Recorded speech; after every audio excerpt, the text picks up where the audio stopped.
My name is Tina, and we have 3 children.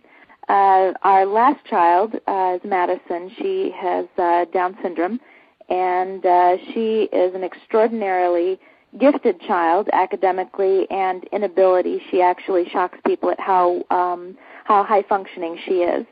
But there were certain issues that emotionally that she and I would deal with because I was the authority, and I would be the one to constantly make her behave in a certain manner or take care of herself in a certain manner, making sure that, you know, she was always bathed properly, clothed properly, dressed properly so that, you know, she could present herself in the best way possible. And it would always be a conflict during transition time, and also like from transitioning from being on the computer and having to go to bed, or, you know, having to do some work, transitioning from something fun to work, or vice versa. Just the transitions were very difficult for her. And as she grew older, her vocal responses became more harsh, and I've noticed that we had to really deal with just trying to help her understand how to deal with her emotion. And during this time in her life, around 12, when her hormones would be more uncontrollable, there have been difficult issues during the last several years.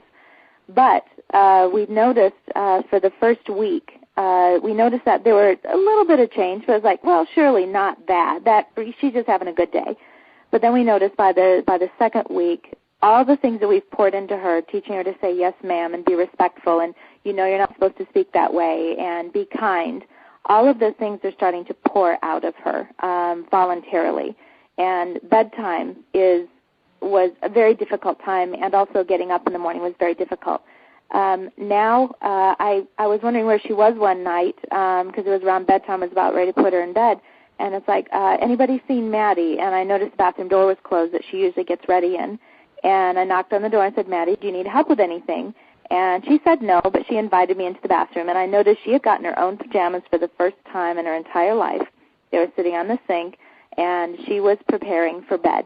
And I don't have to ask her to brush her teeth anymore. I don't have to force her to go into, you know, start the process of getting ready for bed.